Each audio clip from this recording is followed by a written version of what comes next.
Et bonjour, bienvenue pour ce live de 3ABP. Alors aujourd'hui, nous invitons Gaëlle von Lupt pour son livre Elle voulait vivre dans un tableau de Chagall aux éditions Avalon. Alors je vais inviter Gaëlle.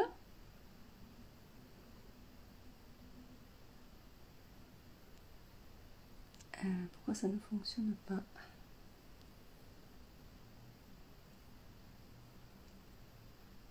Alors j'invite Gaëlle.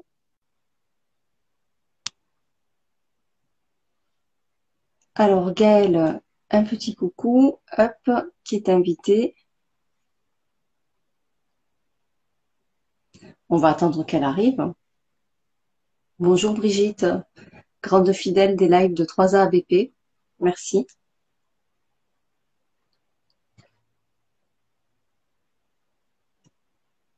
Et normalement, ça devrait fonctionner. Alors, hop, afficher, c'est le direct. Ça ne fonctionne pas? Ça ne fonctionne pas. Gaëlle, on a un petit souci. Alors, j'ai lancé le direct avec Gaëlle. Troisième tentative.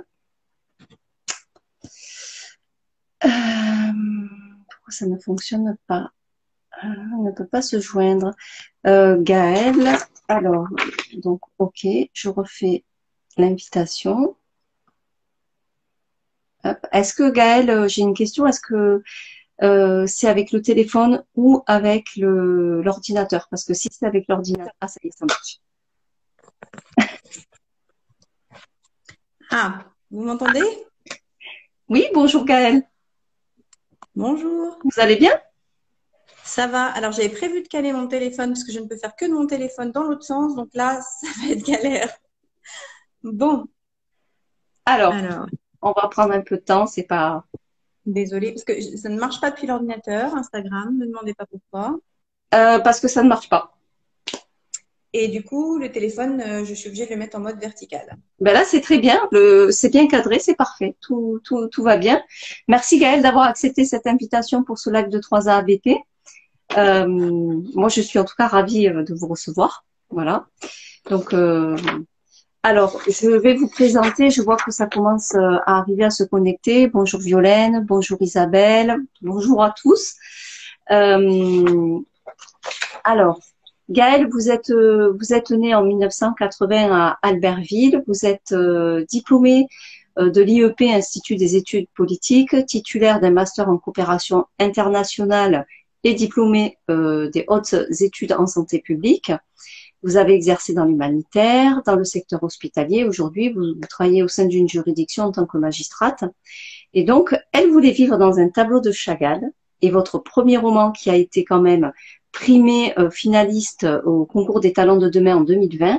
Et là, aujourd'hui, l'air de rien, vous avez quand même atteint les 10 000 lecteurs. Oui. Et ouais, c'est chouette.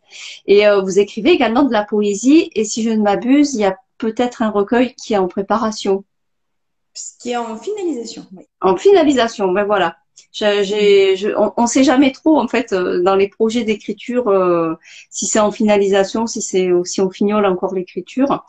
Alors moi, je voulais vous parler de ce livre. Donc, Elle voulait vivre dans un tableau de Chagall. Alors, il y a quand même une petite anecdote avec ce livre, Gaëlle. Il a pris l'eau 2 fois. Je, et, euh, et il y a quand même un rapport important avec l'intrigue où il y a quand même beaucoup de choses qui se passent avec l'eau. Donc, je ne sais pas si c'était ainsi, mais voilà. Donc, bonjour Jacqueline. Je dis bonjour à tous ceux qui sont présents, qui se connectent. Alors, c'est une intrigue qui est construite, pour moi en tout cas, en miroir. Je vais lire la quatrième de couverture. On a quand même 2 personnages. On a Lou qui est hospitalisée en psychiatrie et elle ne sait pas pourquoi ni comment elle est arrivée là. Dans ce lieu où l'humanité a été avalée par les horloges, je trouve que l'image est vraiment très très forte et très belle et en même temps très réaliste. Louisa a tout quitté pour se consacrer à la photographie. Au Vietnam, elle rencontre Niels, un jeune homme ambitionnant de devenir diplomate. Tout les sépare et pourtant, cette rencontre marque le début d'une histoire qui, du Vietnam à Paris en passant par la Bretagne et Malte les conduira au cœur d'une nuit qui fera basculer leur vie. Donc 5 années séparent Lou et Louisa. 5 années que la mémoire de Lou a effacées, que le lecteur va découvrir avec elle. C'est pour ça que je dis que cette histoire, elle est construite en miroir, parce que il y a Louisa, elle avance dans le temps, et Lou, en fait, elle repart dans le temps. Puis à un moment donné, il va y avoir ce fil, un peu comme la couverture, la pliure du livre où ça se rejoint, quoi. Et on est là, en fait, avec ces deux personnages qui vont se retrouver. Alors, il y a vraiment les tableaux de Chagall en fond de l'histoire, évidemment. Il y a c'est aussi un parcours initiatique poétique, et c'est une intrigue vraiment qui parle d'amour essentiellement. Voilà, parce que même si on est, il y a deux histoires, il y a une histoire qui est dans le milieu hospitalier, puis l'autre mais il y a quand même de l'amour dans les deux. Voilà, et ça c'est important. Et c'est ce qui fait. Bon. Voilà, en tout cas moi c'est comme ça que je l'ai ressenti. Donc ce livre il n'a pas été écrit pour ça au départ, même si à la fin il y a un petit addendum qui en parle, mais c'est vraiment un livre qui parle donc d'amour et de passion, avec toute la complexité de l'amour et de la passion, et surtout de la passion. C'est limite passion folie, avec toutes les interrogations qu'on peut avoir, les inquiétudes, parce que quand même, pour parler vite fait de Louisa, elle tombe amoureuse de Nils, qui a quand même 15 ans de moins qu'elle, et donc 10. Mais c'est déjà beaucoup. Ah, 10, oui, bon, moi j'ai mis 15, alors autant pour moi. Et en fait, il y a quand même il y a toute cette interrogation de la femme par rapport cette inquiétude, cette fragilité, et en même temps cet amour qui la dévore absolument. C'est un livre qui est très charnel. Oui, alors c'est fait. Enfin, je suis contente que ce soit cela qui ressorte du livre, parce que c'est un peu ce que je voulais rendre. Je voulais explorer en fait ce moment charnière, ce moment où ce qu'on appelle de l'amour, mais à quel moment l'amour fusionnel, passionnel devient tellement envahissant qu'il peut amener à basculer vers la folie. Ça c'est le premier angle qui m'intéressait, et j'avais en conséquence de ce premier angle d'explorer en fait ce qu'est la folie, qu'est-ce qu'on appelle la folie. Parce qu'on est vite fait de coller une étiquette, et pour avoir un peu même exercer une psychiatrie et côtoyer un certain nombre de patients de psychiatrie, la frontière entre normalité et folie interroge véritablement, et les cases, les frontières de la normalité que la société nous assigne sont quand même parfois sont ténues, sont fragiles. Je pense que personne n'est à l'abri d'un épisode de fragilité qui peut faire basculer à un moment ou à un autre. Donc il y a ce double aspect en fait qui m'intéressait, et souvent ce basculement peut avoir lieu à la faveur d'un deuil, d'une rupture amoureuse pour X bonnes raisons, ou mauvaises d'ailleurs, mais je ne sais pas s'il y a une mauvaise raison. Mais, et voilà, c'était l'impulsion initiale, en tout cas, c'était celle-ci. Donc, je suis contente que ce soit ça qui ressorte. C'est quand même important. Alors, c'est vrai que y a quand même un regard, il y a votre regard sur le milieu hospitalier et psychiatrique. Et mais c'est un regard aussi bon. Moi, en tout cas, moi, ça m'a rappelé Vol au-dessus d'un nid de coucou, parce que un de mes personnages que j'ai beaucoup aimé, c'est Guillaume, et parce qu'il donne beaucoup d'amour en fait dans son travail, et c'est ça c'est ce regard-là en fait moi que j'ai aimé sur l'approche, et ce côté cette approche et ce regard sur comment finalement le personnel hospitalier n'a pas trop de possibilités de travailler en fait. Ils n'ont pas trop de liberté sur l'approche, parce que c'est quelqu'un, en tout cas quand on parle de Lou là, qui qui est hospitalisée, c'est pas trop pourquoi elle est là. Lui, il a capté deux trois trucs qui fait qu'elle se sent un peu mieux, et on lui donne pas, enfin carte blanche pour dire bon ben ok, tu peux tenter ça si tu sens que ça marche et que ça peut marcher. Voilà, il n'y a pas de place à laisser, il n'y a pas moyen quoi. Hein, c'est triste. Mm.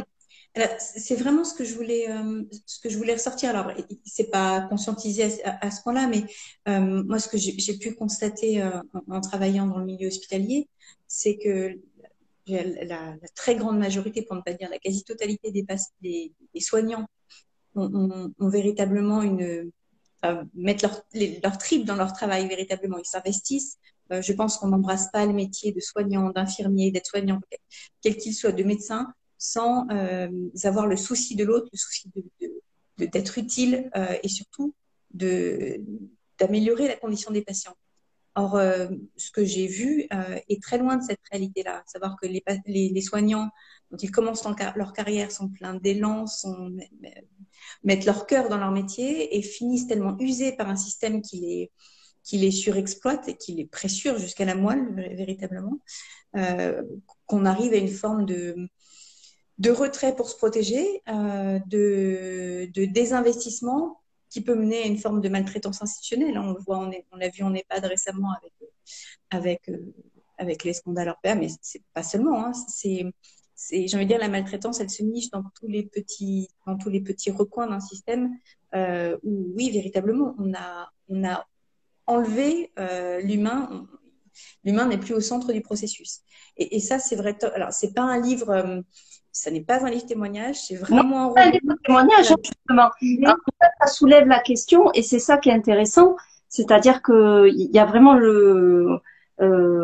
après, j'ai presque envie de dire, bah, vous avez travaillé dans le milieu hospitalier, mais c'est presque, il y a peut-être quelque chose qui avait besoin de sortir, mais en fait, surtout ce qui avait besoin de sortir, moi, ce que j'ai, c'est cette histoire d'amour, où à un moment donné, quand même, avec Louisa, je me dis, ouh là là.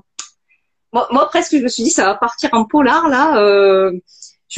Où je sentais que ça, je me suis dit, non, mais là, non, là, ça va mal finir, là. Là, ça, bon, voilà. Et en fait, non. Voilà, enfin, Alors oui, non, oui. oui, non. Voilà, en tout cas, ne le tue Sans pas. Hein. dévoiler sans dévoiler la fin, mais oui, c'est un roman que certains ont même voulu classer en littérature noire. Hein, certains l'ont classé en thriller. Ben oui, parce que ça manque quand même. Et puis il y a un mort, donc voilà. Donc, Il y a quand même un mort dans tout ça. Même deux. alors si on fait le compte, on a même plus que ça, mais Oui, il y en a plus que ça. mais disons que dans les personnages centraux de l'intrigue, c'est ça. Alors c'est pas un livre témoignage. Je reviens, j'insiste. C'est vraiment pas un livre témoignage.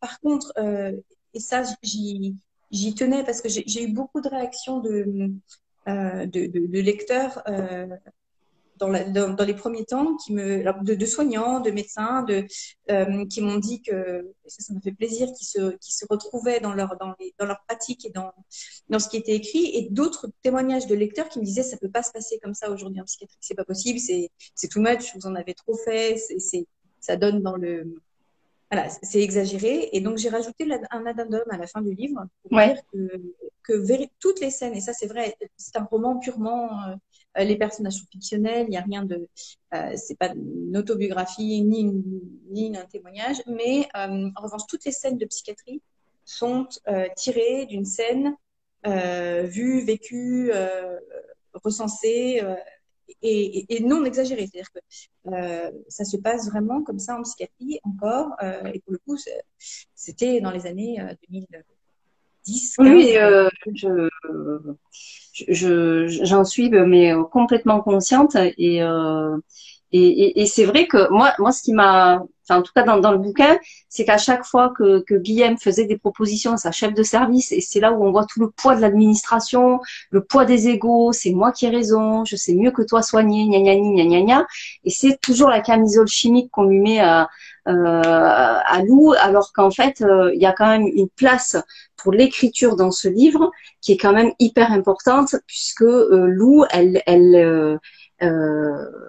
enfin, sa thérapie, c'est l'écriture, quoi. Elle a besoin de d'écrire. Elle sait pas pourquoi, mais elle a vraiment ce besoin d'écrire en fait. Et je trouve ça hyper touchant. Et quand elle les décrit là, les lapins blancs, moi, c'est vraiment la référence à Alice au pays des merveilles. C'est vite, vite, vite, vite. On n'a pas le temps de s'occuper de toi, donc allez, hop, hop, hop, on y va. Mais et quand je dis que ça me fait penser à vol au-dessus d'un nid de coucou, c'est vraiment de dire, ben voilà, l'autorité a raison, et le personnel soignant qui finalement est au contact ben, de la personne, du patient, n'a pas son mot à dire, alors qu'en fait c'est quand même elle qui est confrontée au patient tous les jours. Et ça, je trouve que c'est, même si le livre n'a pas été fait pour ça, ça ressort super bien et ça le mérite. Voilà, d'être écrit, quoi. Et donc alors cette histoire d'amour, elle débute donc en 2000 au Vietnam. Alors là, on attaque le livre, c'est vraiment, enfin, on est dépaysé. Hein. Vous êtes allé au Vietnam? J'y ai vécu un an. Ah, vous avez vécu un an. Voilà. Et on sent quand même le paysage, on y est. Hein. Je veux dire, on balade. Voilà, on a presque chaud aussi quand on se dit, tiens, il fait chaud là. c'est c'est super. Et donc en fait toute cette première enfin ce côté avec Louisa, c'est un livre qui est extrêmement sensuel, et y compris dans le vocabulaire. C'est un vocabulaire qui pour moi est viscéral et qui est charnel, hein, de toute la complexité de la passion, puis là qui monte un petit peu. Pourquoi le... Ah oui, alors je voulais aussi faire le petit lien, puisque donc c'est Elle voulait vivre dans un tableau de Chagall, et en fait dès le début on a des petits indices, hein, donc on va pas trop en dire, mais en tout cas on commence au Vietnam, et déjà il y a Chagall qui est là. Pourquoi Elle voulait vivre dans un tableau de Chagall, le titre? Ça a Alors, été Ça a été son non, premier titre ou pas? ah non, ça n'a pas été son premier titre, mais en fait, c'est un titre qui s'est imposé. Alors, il est long, il est difficile à retenir, mais en fait, c'est devenu une évidence rapidement parce qu'en fait, la première scène du livre a été directement inspirée d'un tableau de Chagall, qui est Les Ponts de Seine de Chagall, que Chagall a peint en 1954, qui représente en fait deux amants bleus dans le lit de la Seine. Euh, Au-dessus, à gauche, il y a une espèce de madone oiseau écarlate qui s'envole dans le ciel de Paris avec un nourrisson presque sanglant sur le sein. Et bon, il y a une chèvre verte, comme souvent dans l'imagerie de Chagall. On a tout un bestiaire chagallien est très, très symbolique, hein, d'ailleurs, qui accompagne sa peinture. Et puis, tout le reste de Paris est assez sombre, des ponts sur la Seine qui tombent comme autant de petites guillotines sur le fleuve. Et c'est un tableau qui m'impressionne beaucoup. Et en fait, toute l'histoire du roman et le déclic plutôt du roman a été faite un jour alors que je regardais ce tableau, enfin une reproduction de ce tableau, et j'ai eu voilà, je me suis dit, la première scène, ce sera ça. Et voilà, donc c'est né comme ça. Et puis derrière, alors, Chagall est un peintre voilà, qui me nourrit beaucoup, que je peux rester regarder pendant des heures, qui me fascine, parce qu'on n'a jamais fini d'explorer un tableau de Chagall. Il y a des détails par milliers, une symbolique infinie. Alors tous les tableaux, il a représenté le Cantique des Cantiques, et toutes les représentations qu'il a fait de la Bible sont d'une richesse absolue, mais il y en a tant d'autres. Et véritablement, ce que j'aime, ce que je voulais faire passer comme message dans ce titre, c'est que Chagall est souvent considéré comme un peintre un peu naïf, très coloré, avec un bestiaire fantastique. Mais ce que j'aime au-delà de ce caractère presque enfantin finalement, quand on le regarde de prime abord, c'est des toiles très oniriques. Enfin, en tout cas, moi, qui m'emmène vraiment dans le domaine presque du rêve.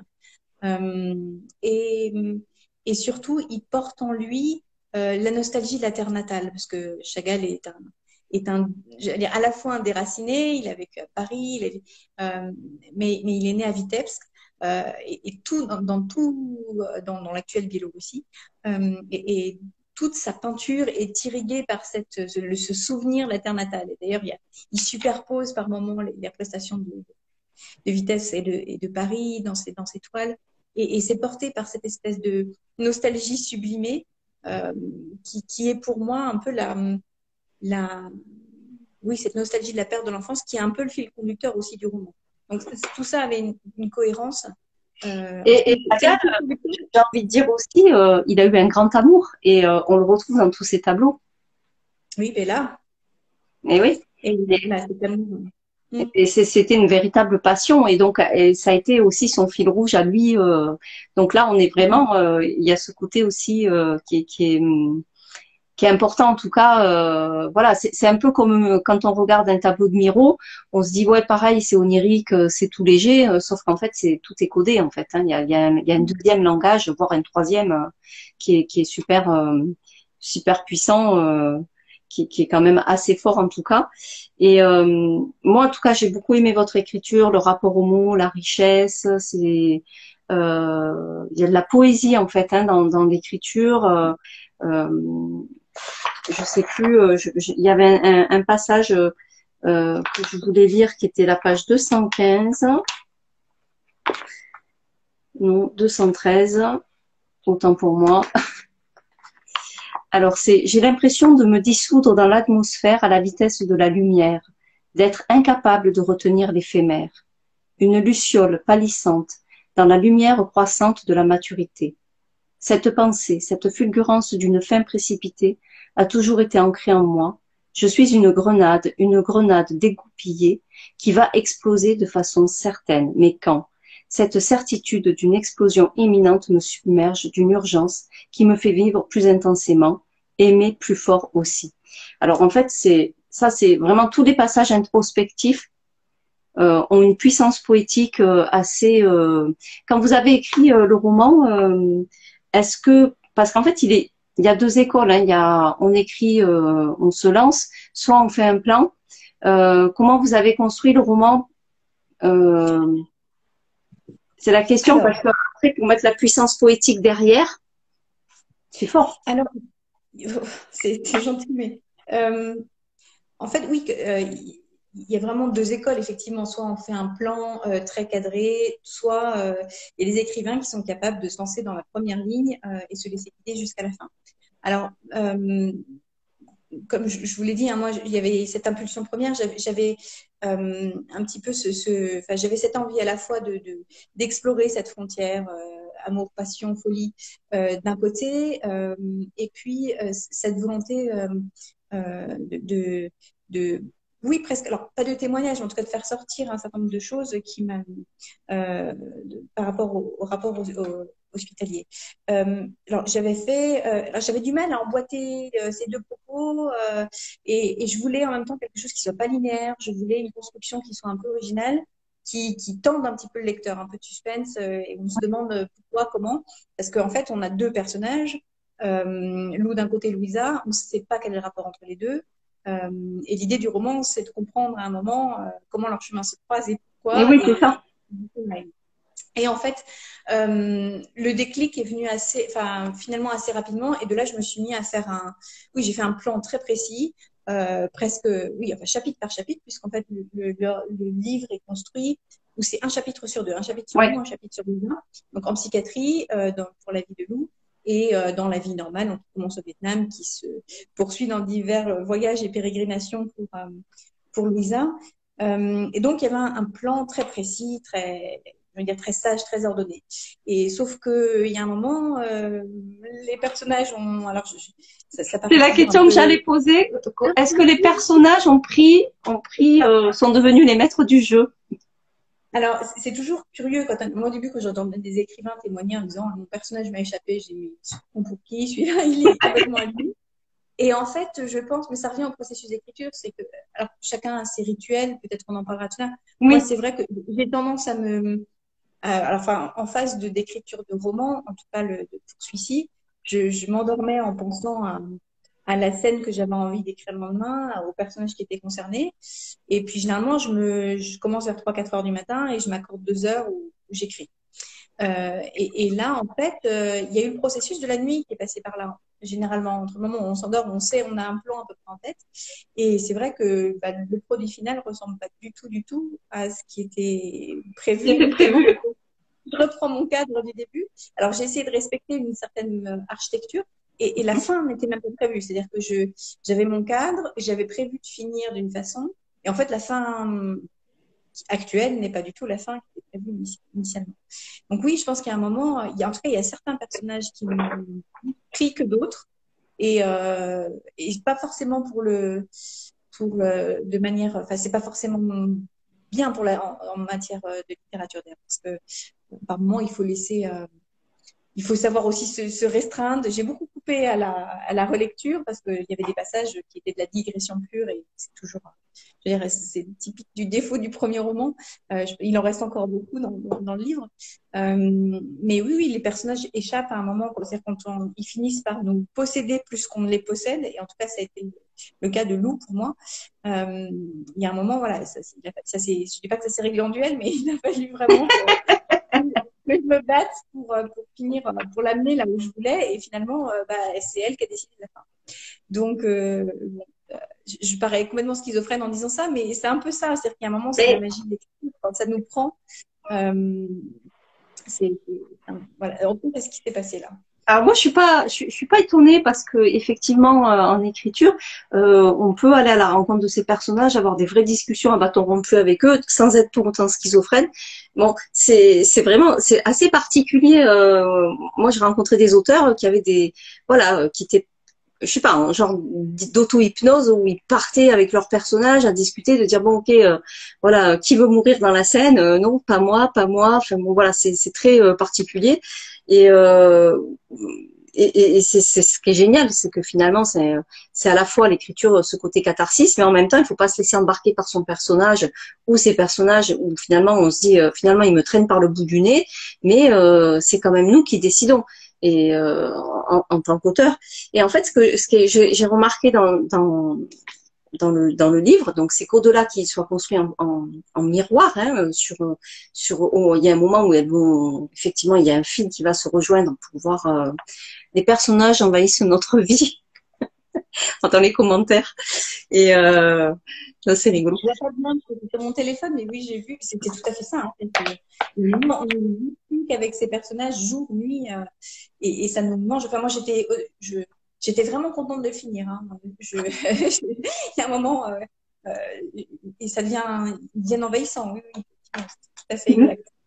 Bon, ça suffit là. Je suis en train de faire la cuisine maintenant. Donc, pour Louisa, alors Louisa, on a une narration qui est avec le tu, où elle emploie le tu, alors que Lou, on est sur la troisième personne du singulier, c'est elle. Alors, j'avais envie de poser cette question, la façon dont c'est construit, c'est en miroir. Donc, est-ce que tu, parce que on est dans le côté passionnel, charnel, et tu comme tu m'appartiens, et est-ce que c'était voulu comme ça et donc elle c'est Lou hein, donc en psychiatrie et elle est-ce que c'est un peu pour dire elle est sortie elle est c'est elle mais c'est plus elle en fait et qu'il y a ce dédoublement pas de personnalité puisqu'elle se dédouble pas mais en tout cas elle est étrangère à elle-même en fait. Est-ce que ça a été voulu ou ça a été un peu inconscient aussi? Je sais pas. Alors, c'est complètement voulu. Alors, à partir du moment où est née cette volonté d'avoir cette histoire de ces deux femmes, le processus, si je voulais pas, j'ai comme Louisa, Lou, etc., mais je voulais qu'on reconnaisse instantanément dans quel univers, parce qu'on passe d'un Eh chapitre sur oui. l'autre, on passe d'un univers à l'autre. Je voulais qu'on reconnaisse instantanément l'univers aussi par le mode narratif.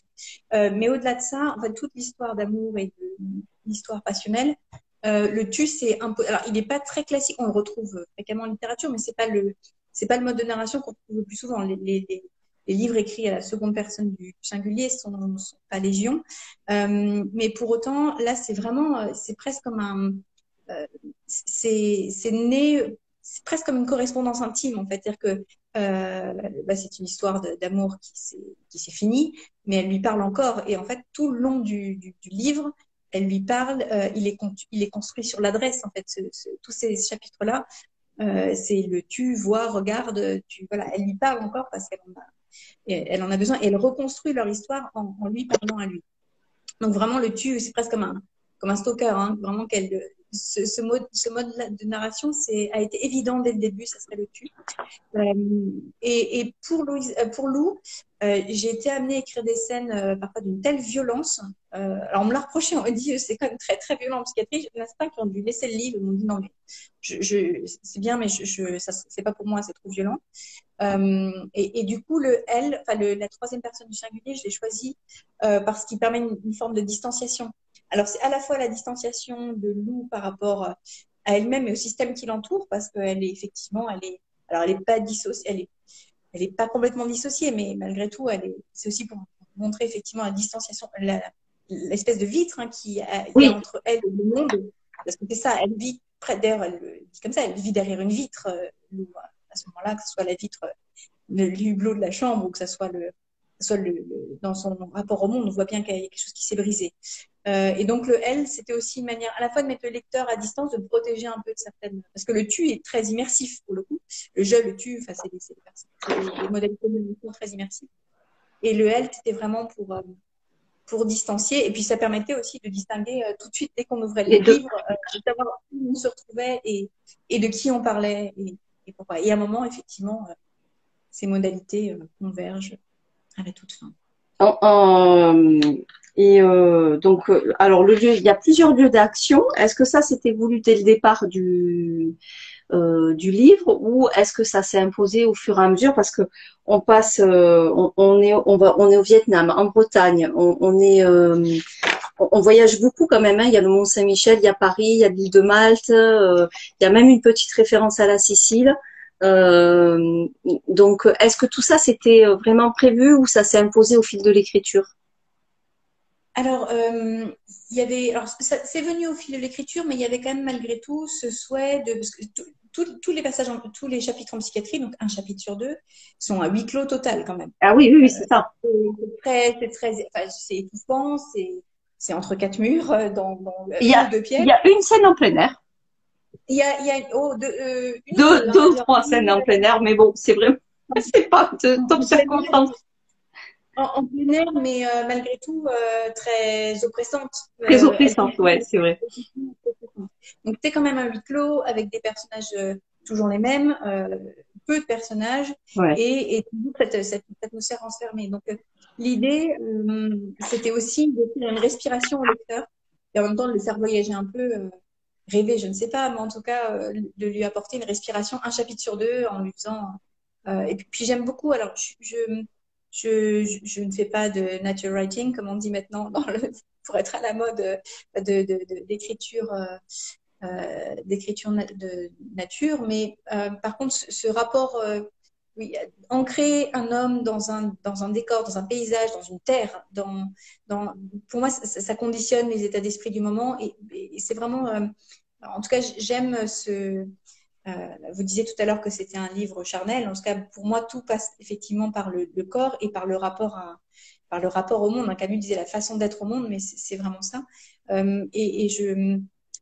Du coup, j'ai besoin de ces décors parce qu'ils conditionnent l'état d'esprit des personnages, parce qu'ils conditionnent le lecteur qui les lit aussi. Et ça évite aussi une dépression sévère à la fin du livre, j'espère. Donc voilà. En tout cas, il y a des lieux qui sont forts, il y a des scènes qui sont assez fortes, notamment quand on est au Mont Saint-Michel et quand on est à Montségur avec tout le côté où on aborde les Cathares. Hein. Moi, j'aime beaucoup parce que bon, c'est des lieux où je suis allée personnellement, donc ça parle de suite. Hein, on se dit tiens. Et mais il y a beaucoup de philosophie aussi et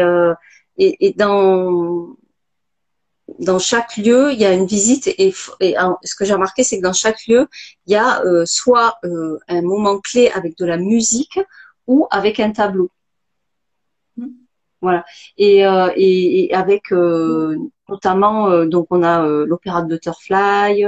Bon, après il y avait Simon and Garfunkel. Il y a quand même des contemporains, c'est sympa parce que bon, moi il y a des il y avait ce tableau aussi de mince, je l'ai perdu, Du Caravage. de Caravage, voilà. Qui est et là la scène, elle est là c'est quand on est crescendo où c'est tendu hein, quand même hein, dans l'histoire et c'est vrai que bon Caravage c'est quand même un peintre qui est alors, je dirais pas Sombre. qu'il est sombre mais On peut le bon, dire.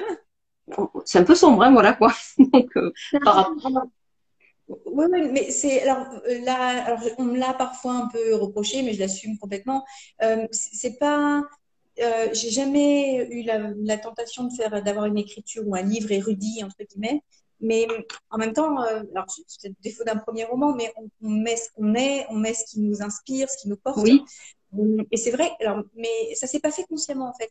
Je me suis pas dit, je vais caser un élément culturel entre guillemets dans chaque chapitre.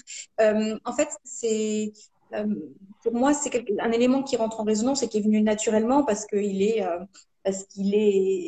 Mais il est dans la nature de la relation entre les deux personnages, parce qu'en fait, la passion, elle se construit aussi autour d'un échange de culture et au départ, tout se joue autour d'un livre. exact. Et donc, en fait, toute leur passion, elle se nourrit aussi de la culture. Et en fait, tout ce qui fait, en tout cas entre Louisa et Nils, c'est ça en fait. Hein. Et je pense que c'est presque, on a l'impression d'être un visiteur qui accompagne ce couple et d'être dans cette église ou en train de visiter le Mont Saint-Michel. Et ça se fait complètement naturellement. En tout cas, il n'y a pas cette impression de tiens, je vais caser ce côté-là pour dire que c'était. Il n'y a pas du tout ça en tout cas. Moi, je l'ai pas ressenti comme ça du tout. Et ce qui fait justement ben, la force de tout ce côté où on voyage beaucoup, c'est que ils se rencontrent lors d'un voyage justement, puisque elle voyage pour prendre des photos, Louisa. Oui, elle est photographe et donc elle travaille. Enfin, voilà, il travaille. Il se rencontre au Vietnam à la faveur d'une exposition pour elle et puis de son travail pour lui. Et oui, mais vraiment, encore une fois, c'est que ce soit pour moi les divers lieux ou alors les divers les éléments, les tableaux, les musiques, pour moi, voilà, sont la composante d'un tout qui a vocation à mettre en exergue aussi les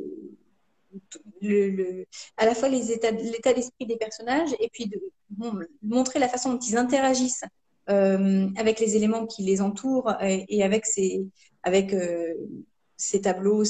Ça permet aussi de montrer sans dire. Moi, j'aime pas les modes de narration où on dit elle est triste, elle est joyeuse, elle est voilà, ceci, elle cela, alors que montrer simplement une émotion face à un tableau ou à un lieu ou à je trouve ça plus puissant en narration. En tout cas, c'est ce que j'ai essayé de pratiquer. Enfin, c'est Hemingway hein, qui disait show, don't tell when you write. C'est vraiment ça. C'est-à-dire que je voulais pas faire l'introspection de Café du commerce avec en essayant de découper la psychologie des personnages. Je trouve que c'est plus fort de faire sentir un état d'esprit à travers les émotions qui peuvent être ressenties et pour faire ressortir ces émotions, on a besoin d'objets extérieurs, d'éléments exogènes, d'un tableau, d'une musique voilà, qui viennent réveiller cette émotion. En tout cas, voilà, ça fait partie des procédés d'écriture que j'ai utilisés. Et justement, en parlant des procédés d'écriture, parce qu'on va y venir, j'avais moi une question. Quand vous avez écrit donc les personnages, qu'est-ce que vous avez ressenti sur certaines scènes en les écrivant en fait? Parce que est-ce que ça doit vous léguer quand même? Alors, il y a certaines scènes qui ont été écrites dans la douleur. Oui, oui, alors c'est pas du tout autobiographique, mais comme dans tout roman, on met de soi. Et il y a certaines scènes qui sont inspirées, en tout cas d'éléments voilà, que j'ai pu connaître. Et certaines scènes intimes ont été un peu compliquées à écrire, mais je pense que alors, toujours Hemingway, c'est un hasard, mais il disait qu'à un moment, faut pas écrire une émotion. Il faut la faire, la ressentir et l'écrire ensuite. Make the emotion, then write it. Et c'est vraiment, je sais pas écrire pour le coup sur quelque chose qui ne m'a pas touché ou que j'ai pas connu, même si c'est pas mon histoire, c'est pas du tout. Mais j'y ai mis des choses, en tout cas des émotions que j'ai pu ressentir moi. Donc oui, quand on les écrit, il y a vraiment ce processus cathartique. Donc comme tout processus cathartique, ça peut faire mal. Ça va mieux après, mais ça peut faire mal. Bonjour François, je vois que François. Moi, je dis bonjour à Claudie, à tout le monde. Je fais des petits coucous régulièrement à toutes les personnes qui arrivent. Alors après, moi, j'avais cette question. Vous avez toujours écrit, comment vous en êtes venu à l'écriture? Parce que vous écrivez de la poésie, mais il y a le roman.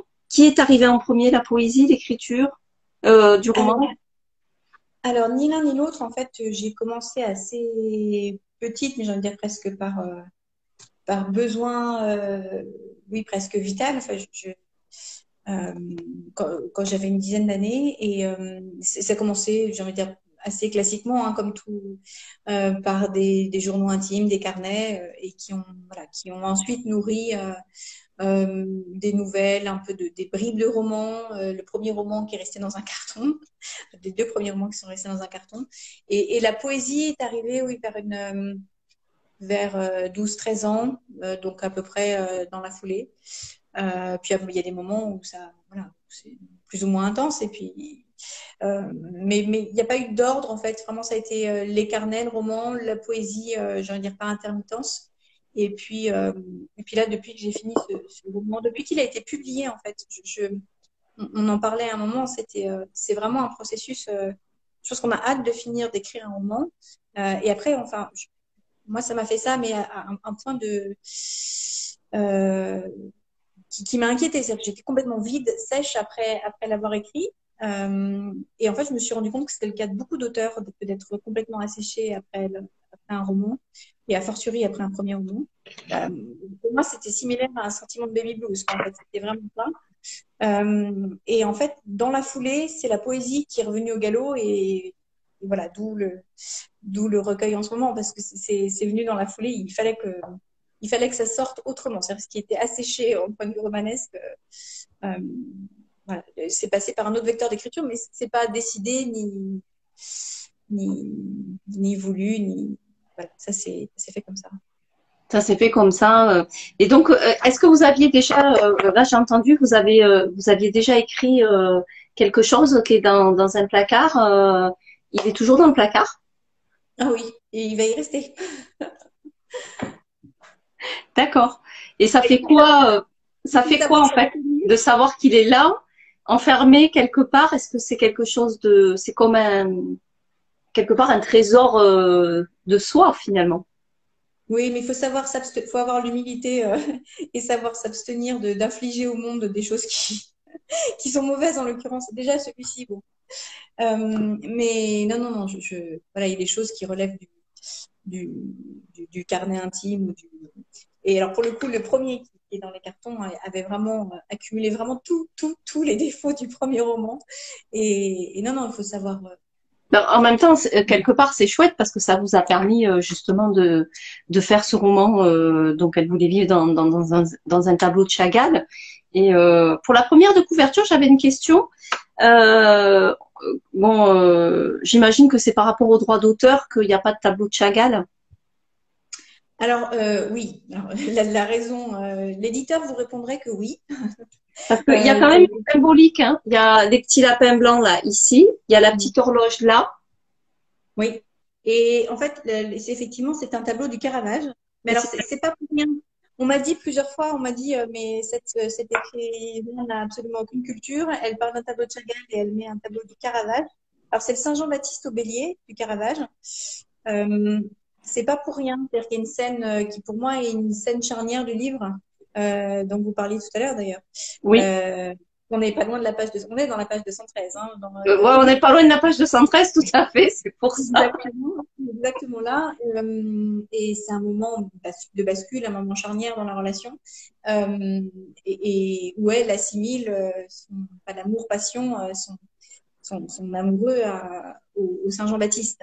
Et à plusieurs reprises d'ailleurs, hein, quand ils sont à Malte, puisque le Caravage et le Saint Jean-Baptiste sont présents, notamment dans la cathédrale Saint-Jean de La Valette à Malte. Et voilà, donc ça s'inscrit dans le paysage, dans l'histoire. Et donc, le fait que ce tableau-là, en première de couverture, était pas anodin, était voulu. Mais effectivement, initialement, c'était pas. Et c'est aussi une manière de dire, elle voulait vivre dans le tableau de Chagall, mais elle est face à un tableau du Caravage. Et oui, oui, oui. Donc, la couleur, l'onirisme et ces couleurs et cette saveur de l'enfance auquel elle aspire, c'est cette échappée du monde. Parce que pour moi, Chagall, c'est ça, c'est une façon de s'échapper du monde réel. Et d'ailleurs, il en faisait. C'est ce qui d'ailleurs dans ma vie de Chagall, parce que Chagall, on l'ignore souvent, mais était non seulement un peintre exceptionnel, mais un très grand poète. Pour moi, il écrit comme il peint. Il a écrit une œuvre qui s'appelle Ma vie, dans laquelle il explique un peu son parcours, son œuvre. Et il explique, donc c'est vraiment autobiographique, mais il explique aussi la façon dont il peint et vraiment cette échappée du monde, hein, il le décrit très bien. Et donc, voilà, elle voulait vivre dans le tableau de Chagall, c'est ça, c'est-à-dire cette volonté d'échapper du monde. Et en fait, elle voulait vivre dans le tableau de Chagall, mais elle est face à un tableau du Caravage, qui est, comme tous les tableaux du Caravage, assez sombre, en clair-obscur, avec cette chair ivoire, elle est presque maladive, hein, c'est le propre du Caravage. Donc, voilà, c'est aussi une manière de montrer un contraste. Alors, il ira entre les lignes qui veut, hein, effectivement, avec le petit lapin blanc qui symbolise Il y a quand même pas mal de symboles. Et l'horloge, voilà, c'est ces deux éléments-là, c'est-à-dire que c'est la contrainte permanente du temps, le temps qui contraint, qui amène les relations humaines, les amours à finir, qui contraint les soignants dans leur travail quotidien. Voilà. En tout cas, j'ai un rapport au temps sans doute un peu compliqué. Moi, le temps qui passe m'effraie terriblement. Je pense comme beaucoup de monde, mais en tout cas, moi, c'est un des moteurs d'écriture, quelque chose qui m'oppresse, qui me presse. Et donc, l'écriture me permet de sortir de ce cycle-là. Donc voilà, l'horloge, en tout cas, c'est ce que vit aussi Louisa. Donc l'horloge, le lapin blanc, c'est autant de symbolique qui irrigue ce récit. Et alors, ben justement, le rapport au temps, quand vous avez écrit ce livre, combien de temps vous avez mis pour l'écrire, en sachant quand même que quand on a tous un travail, il y a votre travail, il y a votre vie de famille. Comment s'est passé le temps d'écriture? Alors, c'était un moment un peu bizarrement compliqué, mais hors du temps pour le coup. Et pourtant, j'avais quand même j'avais du travail comme tout le monde et puis un moment assez chargé, mais voilà, ça a été en fait, ça a poussé le reste. C'est-à-dire quand l'écriture, quand le moment du roman arrive, je crois que ça pousse tout le reste. Et en fait, alors personne ne croit quand je dis ça, mais il a été écrit en 3 mois pleins, hein, si j'ai dit ça. Mais en fait, la première ligne a été véritablement écrite en fin août, début septembre 2019. Et le dernier mot a été mis en mars 2020, sachant que fin février, hein, exactement 2020, sachant qu'il y a eu une coupure de 2-3 mois au milieu. Donc, in fine, oui, il n'y a eu que vraiment 3 mois d'écriture. Mais par contre, ça faisait 1 an et demi que je le portais en moi, qu'il était réfléchi, qui maturait en fait. À maturer, ouais. Mais le temps et le temps après bêtement, hein, le temps d'écriture, bah oui, ça mange sur les nuits inévitablement. Et si on veut écrire, en plus il est trop, enfin voilà. Aujourd'hui, je le trouve trop long. J'en couperai encore une partie. Mais quand on écrit quelque chose d'un peu plus de 300 pages, il faut sanctuariser. Il n'y a pas de mystère, hein, il faut sanctuariser 2 heures par jour et ça sera d'une régularité. Alors, ça fera la 3e fois que j'ai cité Hemingway. Je suis désolée, mais on dirait qu'Hemingway est un mentor. Non, pas du. Alors pour le coup, pas du tout. Je me reconnais pas dans l'écriture d'Hemingway. En tout cas, mais par contre, en termes de conseils d'écriture, je trouve que c'est quelqu'un qui est redoutablement efficace. Et voilà, il y a toujours. Lui, il disait choisissez votre moment pour écrire et déterminez une fourchette de mots à écrire chaque jour. Alors, moi, c'était pas une fourchette de mots, mais c'était voilà, je vais écrire cette scène-là et j'irai au bout de cette scène-là aujourd'hui. Moi, le premier jet, bien évidemment. Et donc, bah, c'est voilà, de 3 à 5 heures du matin ou 5, 6 heures tous les jours. Et de toute façon, après, le corps le demande. C'est vraiment quand on est dans ce processus-là, ça, bon, on en sort épuisé, mais c'est voilà, ça, ça permet d'écrire vite et puis et d'aboutir au roman. Alors, j'ai la chance d'être assez disciplinée et puis d'être surtout très insomniaque, donc ça aide. Mais Gros dormeur, c'est quand même difficile de se lever à 4 heures du matin et de rester frais comme un gardon toute la journée.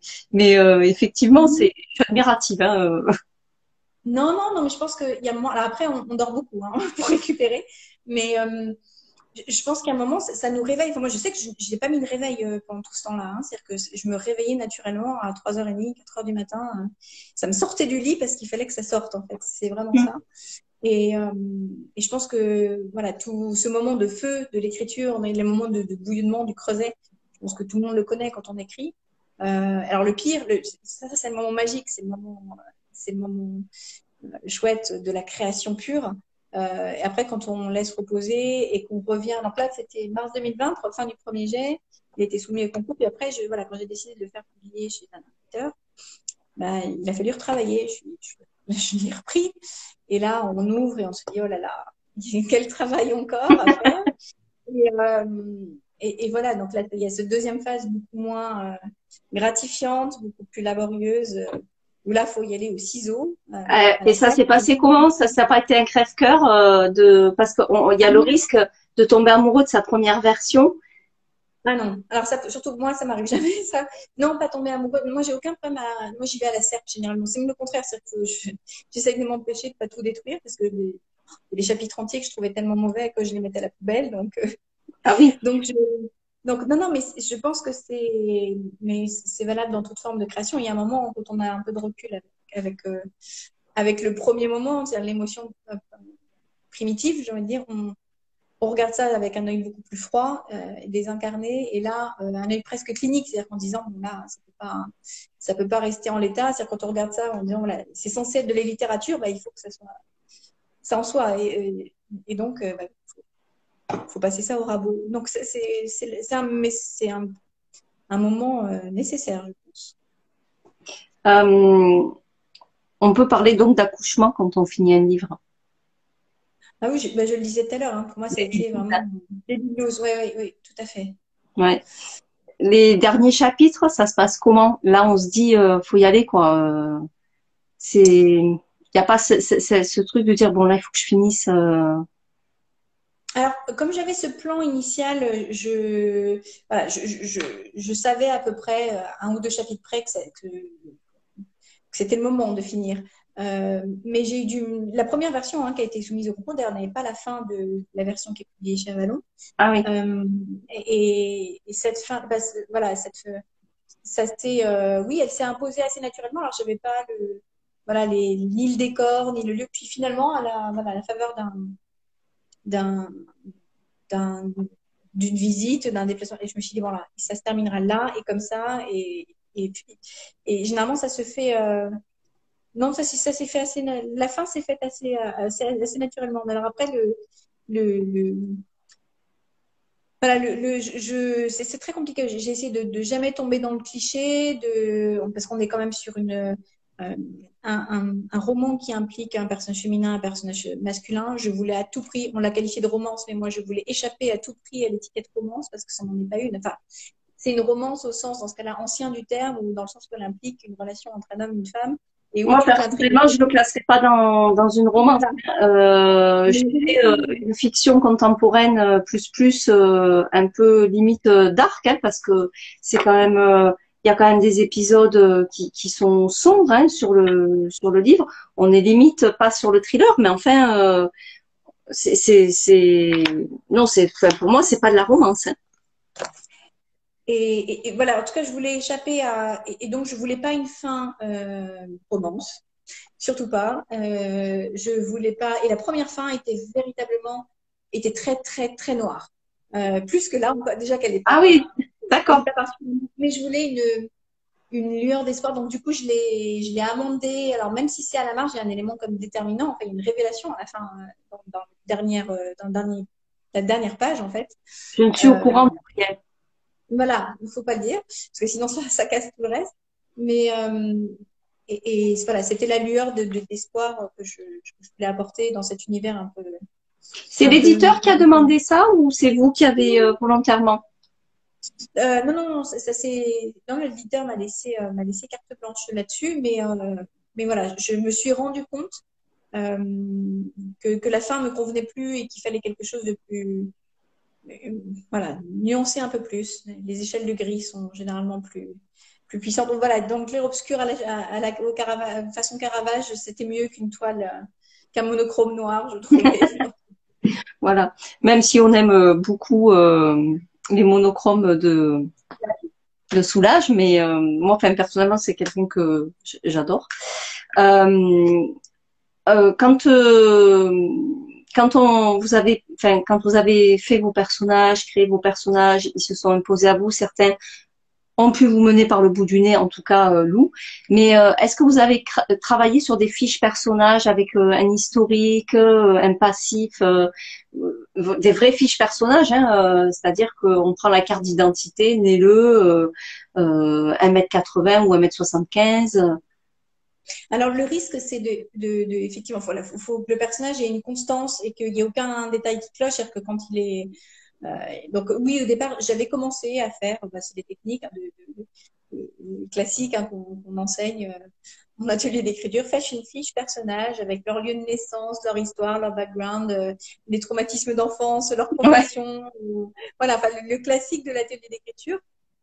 Donc, j'ai été très, très sage et je m'y suis astreinte. Et en fait, euh, alors, c'était pratique pour les personnages vraiment secondaires qui m'habitaient pas de la même manière que mais les personnages principaux, ils sont vite sortis de leur fiche, en fait, hein, puisque, comme je dis, on vit avec pendant un certain nombre de mois, voire d'années, et en fait, ils ont écrasé leur fiche personnage, ils ont pris de l'ampleur, ils l'ont dépassé, ils l'ont parfois tordu.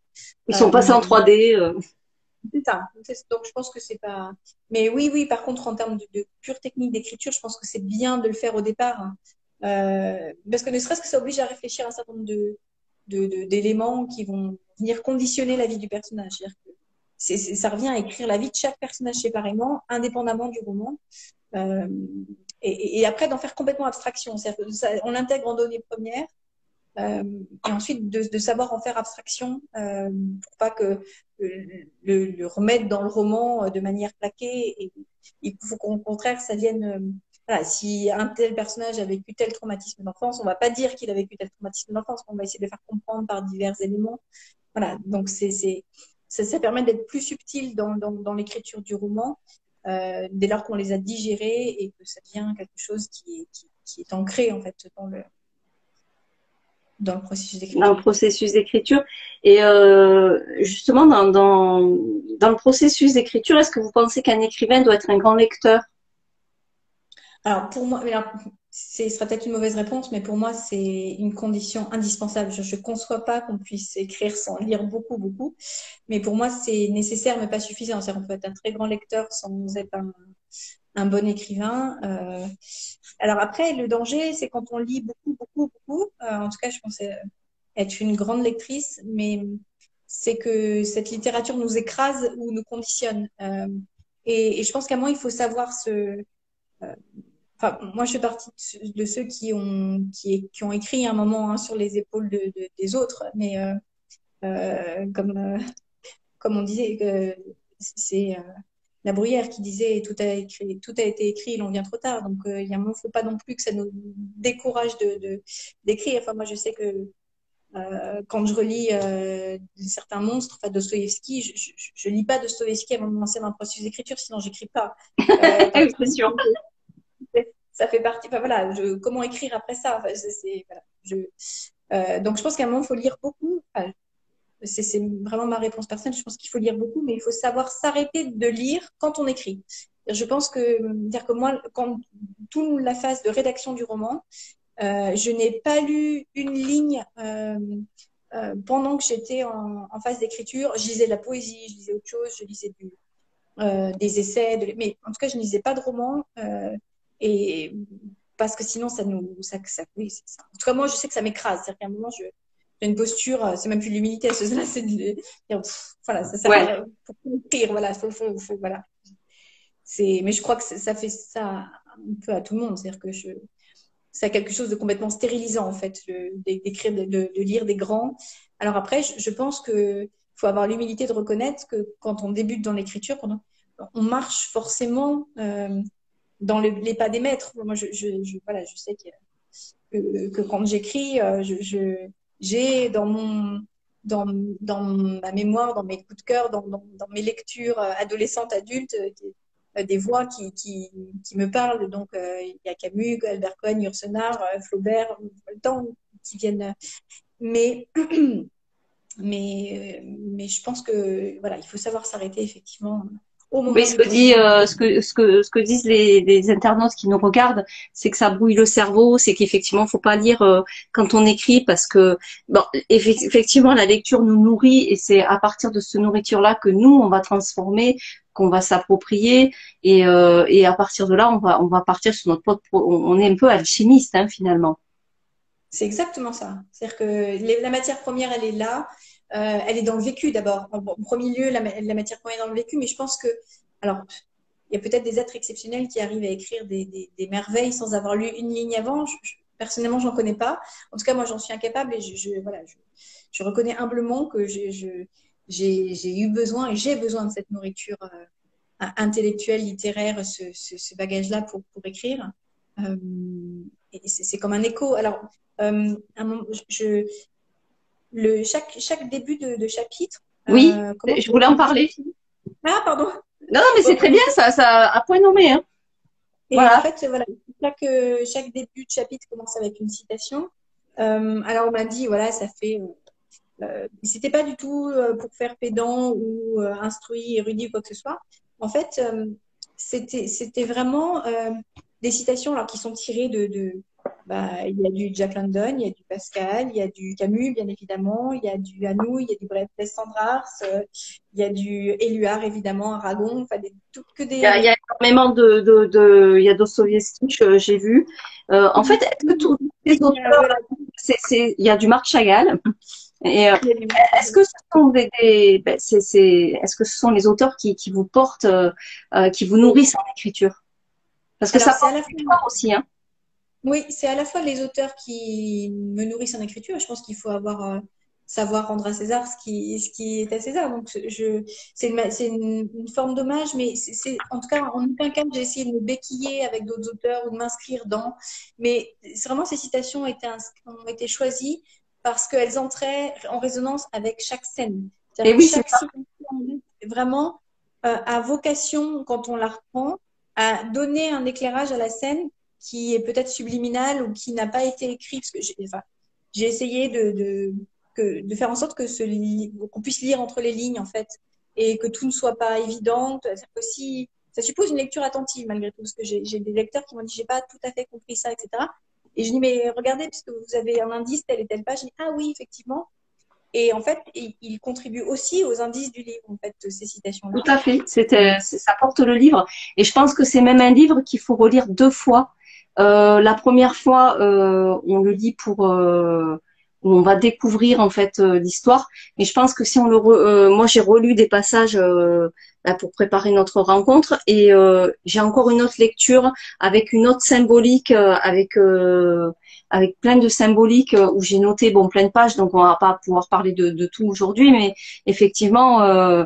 J'ai noté plein de choses et j'ai relevé plein de choses en me disant ben ouais il y avait ça encore il y avait moi pour moi c'est un livre qui est extrêmement riche hein, donc moi, je vous trouve un petit peu dur avec vous-même sur ce premier roman euh, et donc là au vu de tout ce que de toute notre conversation finalement est-ce que vous considérez quand même l'écriture un peu comme un sport quoi parce que c'est faut avoir le mental, hein, on parle de sport pour aller Alors, de A à Z, puis trouver l'éditeur aussi, c'est sportif, j'imagine. trouver un éditeur, c'est sportif, ça je confirme. Mais l'écriture, un sport, alors, pour le coup, moi, je l'ai jamais vécu comme ça. Alors oui, je pense que l'écriture, le processus d'écriture est un muscle et pour le coup, quand on le travaille, l'écriture devient plus fluide. Hein. C'est le but des ateliers d'écriture. Je sais que vous en animez et et je pense que c'est très bénéfique parce que les personnes qui n'osent pas ou qui n'ont jamais fait commencer par un atelier d'écriture, ça impose une discipline et puis de se dire que c'est possible et que ça va sortir. Alors, moi, je le vis pas comme un sport, mais voilà, je conçois pas une journée sans écrire en fait. Donc c'est même pas un sport. Ou alors un sport, on Bah, dit, hein, quand le sportif, ça finit par devenir une drogue de faire du sport tous les jours, parce que ça sécrète de oui, la c'est ça. dopamine.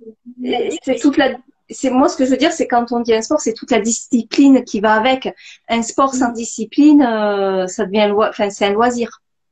Oui, et alors c'est vraiment dans ce sens-là, c'est-à-dire que c'est plus au-delà de la discipline. Enfin, moi je sais que c'est une nécessité vitale, c'est-à-dire que euh, je je pense que enfin, les jours où je peux pas, c'est peut-être mon seul point commun avec Lou d'ailleurs, mais je pense que quand on est, si on m'empêchait d'écrire, je pense que ça serait, voilà, ça vacillerait dangereusement.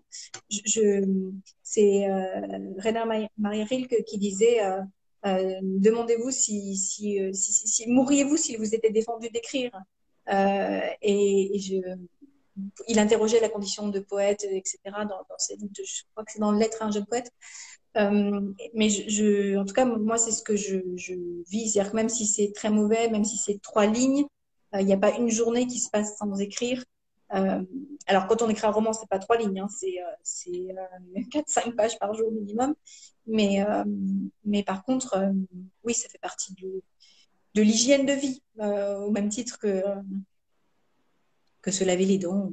Oui, mais c'est, enfin en tout cas, moi je suis prêcher une convaincue. De toute façon, il n'y a pas un jour sans écriture. De toute façon, voilà, il y en a sur le téléphone, sur les notes, sur des papiers volants, sur des petits carnets. Il y en a de partout. Mais après, de temps en temps, il faut quand même rassembler un petit peu tout ça pour se dire tiens, peut-être que je vais en faire quelque chose. Mais après, c'est vrai que l'écriture poétique n'a rien à voir avec l'écriture d'un roman. C'est deux choses qui sont complètement différentes. La poésie, on peut l'écrire chez son dentiste dans la salle d'attente. On peut l'écrire sur un banc en attendant le tram. On peut l'écrire en plein milieu d'un chantier en plein travaux. Ça dérange pas. Un roman, en revanche, enfin, en tout cas, selon les auteurs, il y a quand même des conditions qui sont utiles et nécessaires avec ce rituel d'écriture journalier qui est quand même hyper important. Et c'est à ce titre où je dis c'est un sport en fait. Je compare à un sport. Oui, oui, c'est tout à fait ça. C'est vraiment ça. Alors, moi, j'ai la chance d'avoir une capacité de fragmentation mentale assez importante, ce qui fait que ce roman a été écrit, je crois, dans n'importe quelle condition, dans le métro, dans le tram. Je prenais des notes sur le téléphone, sur la tablette, et ce qui fait que, voilà. Après, effectivement, chaque matin, entre 3 et 5, ça se transformait en, en scène, véritablement en chapitre du livre. Mais par contre, des fragments entiers du roman ont été écrits parfois dans des conditions assez invraisemblables et un peu n'importe où. Voilà, je crois que mais je crois que c'est le propre de tous ceux qui écrivent, c'est-à-dire que ça revient à la question des sources d'inspiration. Et je pense que euh, on se nourrit de tout. Et alors, quand on est en phase d'écriture, je pense que c'est le propre de ceux qui écrivent, c'est d'avoir un regard sur le monde qui réinterroge le monde qu'on voit tous les jours avec une autre lunette. Et on va pouvoir se nourrir d'un détail complètement banal qu'on a vu dans un bar, dans un métro, dans une balade en forêt, etc. Et voilà, c'est les moments, quand nous arrive ce moment, je veux dire, c'est presque un moment de grâce, hein, quand on a une forme d'émotion particulière par rapport à quelque chose dont on est témoin. De pouvoir la restituer sur le moment, on a la chance. Avant, c'était enfin, moi, j'ai toujours un carnet ou c'est le téléphone, hein, souvent. Et ça permet d'écrire l'émotion du moment. Après, il faut la retravailler, il faut la malaxer, mais c'est vraiment. Voilà, Ce qui est formidable finalement, quand on est écrivain, quand on est auteur, c'est qu'on fait de la pâte à modeler avec les mots. On peut tuer sans être un criminel, parce qu'on tue nos personnages. C'est vraiment, on peut exprimer tout ce qu'il y a à exprimer. Enfin, moi, je trouve ça formidable et vraiment dans ce livre, enfin, moi, je le trouve extrêmement riche et là, si mettons demain vous avez un jeune auteur qui vient vous voir, qui vous demande un conseil, qu'est-ce que vous lui diriez? Alors, en premier lieu, lisez, lisez, lisez. Alors Euh, Brigitte dit on fonctionne comme une loupe, c'est vrai. avec une loupe, oui, c'est exactement ça. Enfin, avec une loupe, en tout cas, peut-être avec des lunettes déformantes même. Je sais que Oui, ça me plaît. je pense que c'est le propre aussi de l'écrivain que d'avoir un regard parfois même décalé. En tout cas, je pense que si on lit que pour retrouver ce qu'on voit tous les jours, c'est pas, enfin ce qu'on voit tous les jours, mais en tout cas réinterprété par une plume, par un regard, par un œil. En tout cas, moi, c'est ce qui me plaît et c'est ce que j'aime. J'aime tordre la réalité parce que j'aime aussi peut-être vivre dans une autre réalité, en tout cas en créer une réalité alternative. C'est-à-dire que écrire, c'est créer son monde en espérant pouvoir le partager avec l'autre. Donc, oui, oui, c'est exactement ça. Donc on disait le conseil lire, lire, lire, lire, lire, lire. Lire, alors en premier lieu, lisez, lisez, lisez. Et après, il n'y a pas de 36 méthodes, hein, c'est discipline d'écriture, sanctuaire. Si c'est pour écrire alors si c'est pour écrire un roman, parce que la poésie, comme on le sait tout à l'heure, c'est encore très différent. Mais il faut se mettre dans un processus mental où on se dit, ben voilà, chaque jour, je vais me traindre. Alors ça peut être une demi-heure, 1 heure, 2 heures, en fonction de la résistance et de la charge de travail et la charge de chacun, mais se dire, je vais écrire quoi qu'il arrive, et même si c'est un jour je suis pas en forme, même si j'ai 36 000 choses à faire, j'écrirai minimum 1500 mots aujourd'hui. Euh, c'est voilà, et même si c'est parce qu'il y a des jours où on est en panne sèche, c'est-à-dire que généralement le processus d'écriture on commence et beaucoup j'ai eu des échanges avec beaucoup de primo-romanciers ou de personnes qui se lançaient dans un roman et qui me disaient, j'écris mes 3 premiers chapitres, c'est le feu du départ. C'est-à-dire que et je bloque. Ils ont retravaillé 50 fois les 3 premiers chapitres et puis plus rien. Ouais. Et en fait, ça, je pense qu'il n'y a pas 36 milliards. Alors, il y a ce dont on parlait hein, tout à l'heure, la trame narrative, le cadre à construire, alors, qui permet aussi de passer au-delà de ce blocage initial. Et puis après, c'est la discipline d'écriture. C'est si on se fixe l'objectif d'écrire 1500 mots par jour, il y a un moment peut-être que ça sortira complètement du cadre. Peut-être que ce sera complètement autre chose que ce qu'on avait prévu d'écrire. Mais cette matière, elle sera là. Elle pourra être retravaillée, parfois même jetée, mais c'est pas grave parce que derrière, ça travaillera le muscle dont on a parlé tout à l'heure.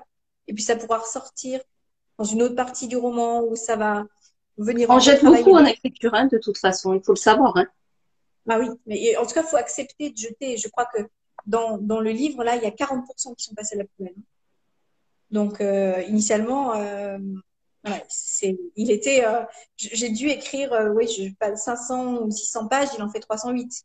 Ouais. Donc, voilà, je pense qu'il faut accepter, enfin, voilà, faut accepter qu'on écrit des choses mauvaises, il y a des jours où on n'est pas en forme, puis il y a des choses sans être mauvaises, mais qui n'auront pas sa place dans le roman. Et ça, alors, je fais un peu d'accompagnement d'auteurs, parfois, mais avec une autre casquette cette fois-ci. Et souvent, des jeunes auteurs refusent de jeter. Enfin, c'est-à-dire quand on est dans un processus éditorial, il va y avoir un regard différent qui va venir se poser sur le. Il veut dire, c'est très bien, cette scène, elle est très bien écrite, elle est belle, mais elle ne dessert pas l'intrigue. Elle n'apporte rien au lecteur. Faut accepter aussi de travailler dans une optique de tension permanente du lecteur. Alors, il y a des pages sublimes de littérature qui ne sont pas utiles, entre guillemets. Mais voilà, tout le monde n'est pas Flaubert. Hein. Flaubert qui disait, je voudrais faire un livre qui soit porté entièrement par la force interne de son style. Alors, voilà, il dit y être arrivé à avoir voulu faire cela avec un cœur simple, mais tout le monde n'est pas Flaubert. Voilà, je pense qu'à un moment, il faut accepter de se dire, je jette parce que ça ne sera pas, je vais perdre mon lecteur à ce moment-là, et puis c'est pas quelque chose ça va venir peser sur le roman plus qu'autre chose. Oui. Et ça, ouais, voilà, donc vraiment lire, lire, lire, travailler tous les jours, accepter de retravailler et de jeter, de recommencer, de remettre l'ouvrage sur le métier à chaque fois. Et puis après, dans une seconde phase, faire lire beaucoup. Faire lire ce qu'on a produit. Moi, je l'ai peu fait lire, celui-ci. Il est sorti parce que je l'avais soumis à un concours et il y avait une deadline pour le concours, en fait. Donc, il est Oui, sorti c'est comme ça les talents de demain, les talents de demain. de la Fnac Kobo, oui, c'est ça. Et en fait, il a été balancé presque en premier jet sur le site du concours, Ah le oui. manuscrit militaire. Et sans travail et sans lecture, enfin, j'avais coupé beaucoup, mais en tout cas, j'avais pas fait ce travail de. Et surtout, il avait eu aucun bêta lecteur. Alors, outre les fautes qui peuvent rester, même si j'essaye de faire attention, mais le bêta lecteur est le bon bêta lecteur. Alors, éviter la famille, les amis qui vont soit opposer un silence gêné, soit voilà, dont les retours au risque de nous affecter. Il faut essayer de trouver des bêta lecteurs suffisamment pro, ou en tout cas qui ont Des retours suffisamment. qui sont pas objectifs, tout simplement, dans la famille, hein, et qui sont pas constructifs. Hein, de dire c'est bien, c'est pas constructif. Ça apporte rien. Exactement. Et puis, de dire c'est bien ou au contraire voilà, d'avoir des retours qui soient teintés d'affect. Voilà, c'est quelque chose qui. Je crois que c'est Camus hein, qui disait ne demandez jamais, ne croyez jamais un ami qui vous demande d'être sincère avec son œuvre. Vous pensez de ce qu'il a écrit parce que il attendra toujours des compliments. Donc, il faut surtout pas faire relire à un ami. Mais essayer de trouver quelqu'un, voilà, une connaissance qui est suffisamment à la fois qui s'y connaît, enfin, en tout cas, un minima, un amoureux de la littérature et si possible, quelqu'un qui s'y connaît dans le processus de création littéraire et qui sera suffisamment objectif et qui saura être sévère en étant bienveillant. Donc, et ça, c'est très dur à trouver un bon bêta lecteur. Voilà, vraiment, c'est le conseil. Après, il faut faire lire et accepter de prendre en compte ce qu'on nous dit. Moi, je sais que du coup, le concours m'a offert cette opportunité, c'est-à-dire qu'il a été mis sur la plateforme Fnac Kobo, il a été beaucoup lu parce qu'il a été finaliste. Et du coup, il y avait beaucoup de retours en ligne et beaucoup de lecteurs m'ont contacté par messagerie ou autre, les réseaux sociaux offrent cette chance. Et j'ai eu des centaines et des centaines de retours en fait en l'espace de quelques semaines. Et certains, enfin, je les ai au-delà du c'est bien, j'ai adoré, ou c'est là la bouffe, voilà, ça m'a déprimé. Il y a des retours vraiment très intéressants, des questions qu'on m'a posées et qui m'ont amené à me réinterroger complètement et qui ont fait que j'ai réécrit certaines scènes différemment après. Et oui, Et ça, parce je pense que que c'est. des fois le lecteur il est là, il dit mais pourquoi ce personnage fait ça et fait pas ça quel est son levier d'action, enfin pourquoi et donc le bêta lecteur en tout cas quand il lit il peut avoir des questions auxquelles nous pour nous c'est évident mais peut-être que pour le lecteur c'est et d'arriver à faire ce pas de côté, de se mettre à la place du lecteur aussi et de dire qu'attend mon lecteur aussi de l'histoire parce que de dire aussi je n'écris pas que pour moi, j'écris aussi pour quelqu'un qui va me lire et que ça, à mon avis, c'est quand même important de le prendre en compte. On n'écrit pas que pour soi, on écrit pour être lu. Donc finalement, il faut aussi penser à son lecteur et c'est vrai que pour ça, le bêta lecteur, c'est quand même bien qu'il ait ce regard, voilà, parce que le lecteur, après tout, il a le droit d'attaquer par le dernier chapitre. Hein. Moi, je connais des gens qui font ça tout le temps. Ils attaquent par le dernier chapitre et puis après, ils retournent au premier. Alors, surtout ne pas faire ça avec ce livre parce que sinon, là, ça cache tout le suspense. Donc, je me tiens un ordre pour le noter, hein, que c'est la pratique du sapin. Mais bah, j'ai quelqu'un que j'ai rencontré récemment qui me disait, moi, je lis les premières pages, je commence par lire les deux, trois dernières pages, et puis après, si ça me plaît, je commence. Ben bon, faut vraiment pas faire ça avec celui-ci, en tout cas, mais ça peut être une technique comme une autre. Mais en tout cas, oui, on écrit avant tout, je pense. Alors, je pense que l'impulsion, elle part de soi et elle part d'un besoin qu'on a à l'intérieur, mais c'est quand même l'idée, c'est de oui, créer un monde et pouvoir le partager avec d'autres, faire rentrer des gens dans sa bulle, apporter des émotions. Alors, pas forcément une réflexion. En tout cas, ici, là, il y a une réflexion sous-jacente, bien évidemment, sur le secteur hospitalier, mais c'est pas. Évidemment. L'idée, c'était vraiment, c'est voilà, d'embarquer les gens dans une forme oui, de rapport au monde, de sensualité, j'espère, d'émotions partagées. Il est très, très Euh, belle. Je suis très. Il y a des scènes que je trouve très très belles. Merci. Ça me touche beaucoup. Euh, et bon, après, voilà, chacun son ressort, j'ai envie de dire, et son. Donc, il faut trouver la clé qui va permettre d'accéder à l'autre. Et c'est ça le plus difficile à trouver quand on est dans un processus de création. On est vraiment dans un tunnel et on est tout seul face à ces personnages. Comment s'est fait le choix de l'édition? Parce que de l'éditeur, du mode d'édition, parce que vous auriez pu dire est-ce que vous avez pensé à l'auto-édition? Est-ce que l'édition à compte d'éditeur et pourquoi le choix de la maison d'édition Avalon? Puisque je sais que c'est une maison d'édition qui est quand même assez engagée sur l'éthique éco-responsable aussi. Mmh. Alors, en fait, ça a été un peu un concours de circonstances, mais au départ, je pensais même pas le publier. En fait, vraiment, il a été écrit presque d'une traite. Et puis, il y a eu, c'est une personne que je connais qui m'a dit, mais là, il y a le concours Fnac Kobo, ça peut être une opportunité, ça apporte beaucoup de lecteurs et tu auras en tout cas des retours. Et donc, je l'ai mis sur la plateforme du concours. Mais ça a été un peu, et c'est vrai il a eu un certain succès, dont j'étais assez, bon, contente, hein, bien évidemment, mais assez étonnée aussi.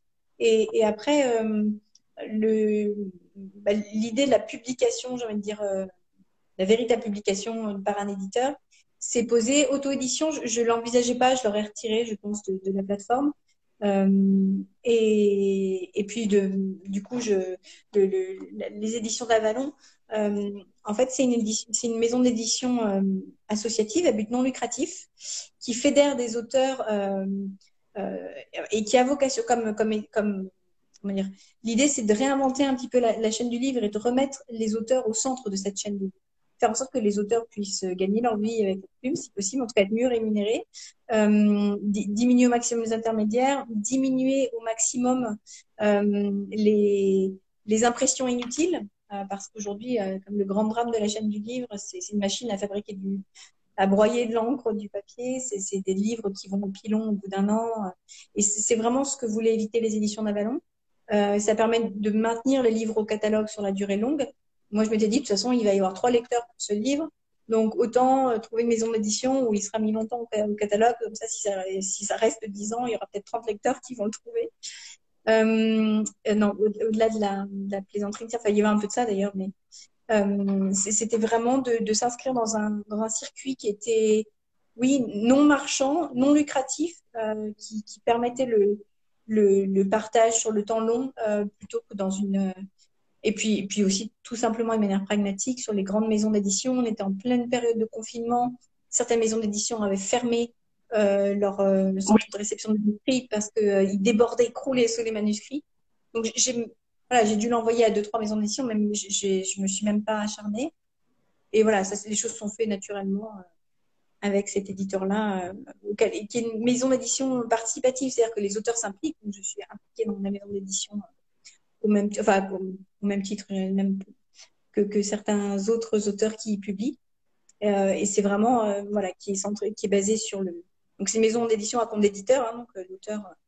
Le but, c'est véritablement à la fois que les auteurs s'impliquent, mais et surtout jamais rien à débourser pour publier un livre et qu'ils puissent, puisqu'il y a maintenant beaucoup d'auteurs professionnels qui viennent chez Avalon, qui font de la républication parce qu'ils ont leurs droits leur ont été rendus ou autres. Et l'idée, c'était véritablement de faire en sorte que ces auteurs-là, notamment, puissent vivre de leur plume en ayant des droits d'auteur qui sont plus conséquents que ce qu'on peut trouver dans les maisons d'édition traditionnelles, justement parce que le modèle est différent. C'est vrai que c'est quand même, enfin, en tout cas, le site de la maison d'édition est extrêmement bien fait. On peut télécharger directement le livre, le commander directement en cliquant. Enfin, c'est extrêmement simple. Et enfin, moi, je sais que j'ai lu plusieurs ouvrages. Hein, j'avais reçu, Alzheimer à Louis. Je vais y arriver. Pour le livre Caftor, j'avais reçu le directeur de la ligne éditoriale de la maison d'édition, Nicolas Fouque. Voilà, merci. Et donc, j'ai d'autres livres là dans ma palle qui commencent à grimper joyeusement Donc ça commence à monter, ça va bientôt s'écrouler à force d'avoir une pile à lire. Mais je ne peux pas m'empêcher d'acheter de livres. Donc du coup, j'ai acheté une liseuse et c'est quand même hyper bien pratique. Je reconnais que ben, pour le coup, le livre numérique a quand même un avenir, vraiment. Je pense qu'au-delà d'abattre des arbres, on est, puisque la plupart quand même des bouquins, en tout cas, et des grosses maisons d'édition partent au pilon, et ça, c'est un vrai crève-cœur. Donc, c'est vraiment. Donc là, est-ce que vous avez une actualité de dédicace, salon du livre en cours à venir pour Alors, le week-end prochain, ça sera le Salon du livre d'Albi. Ok. Voilà. Sinon, après, les signatures, ça se fera au fil de l'eau.